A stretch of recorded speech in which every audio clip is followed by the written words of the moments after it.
Walaikum salam. How are you? I'm fine. What is your name? My name is Kakemba Hashim Hassan. Me, I'm a Justin Natumesenga Nanyini. Hovengo imzungu wa chitebatia. Clothes. Nanyini clothes. Mbachija.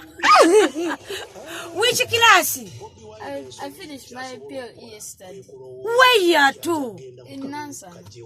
Which school? Little Diamonds Junior School. Where? In Nansan. Sure. Yes. Are you married? No. Are you searching? No. Why? I'm young.